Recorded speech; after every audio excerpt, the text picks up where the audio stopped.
Hello, this is Vaderman, and I recently got a Macintosh Performa 640 CD. It is a rather unique Macintosh. It is DOS compatible, and the way that it does it is there is an entire 486 CPU and computer attached to the Motorola socket that is in there. It's the existing CPU socket has an entire board that sits on top of it. So there is a PC configuration thing that allows you to essentially run DOS on the 486 that is on here, and we are going to start that up.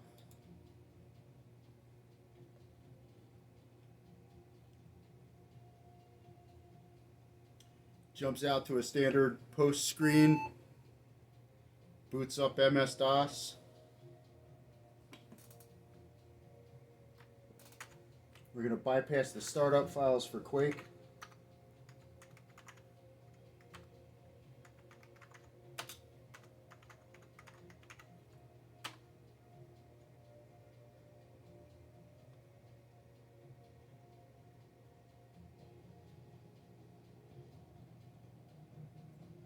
And we are running Quake on a 1994 or 5 Macintosh in DOS.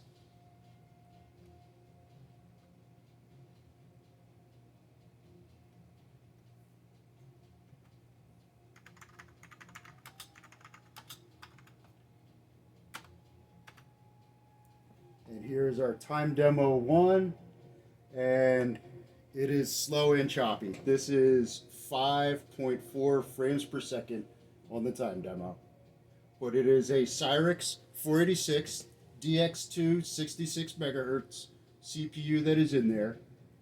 I'm not sure of what video card that they put on the board.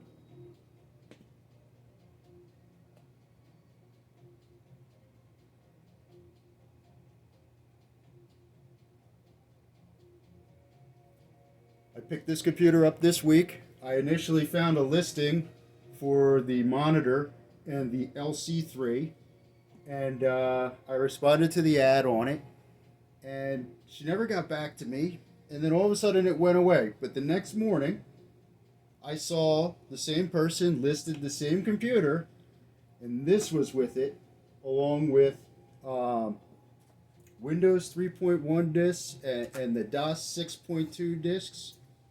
And that's when I realized that this was something that was a little different than your ordinary Macintosh from the mid-90s. And I knew that this was going to have to be entered into the 486 QuakeRace. Because why wouldn't I?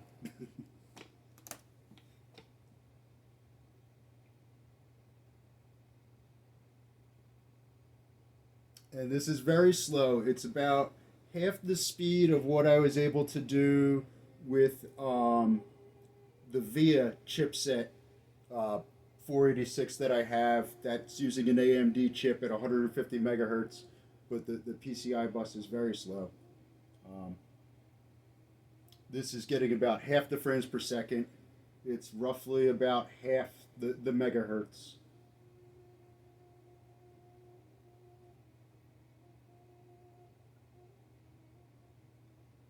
And it's probably about double the megahertz of my 486 DX33 system for running the Quake time demo,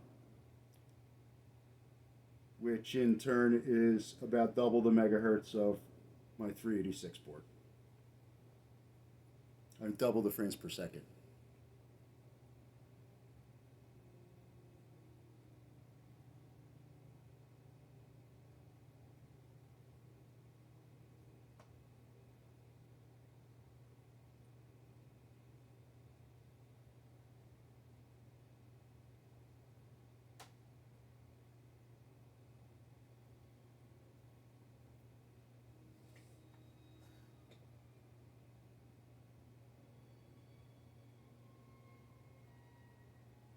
And there it is, 5.4 frames per second on the Macintosh's built-in 486 DX2 66. Thank you.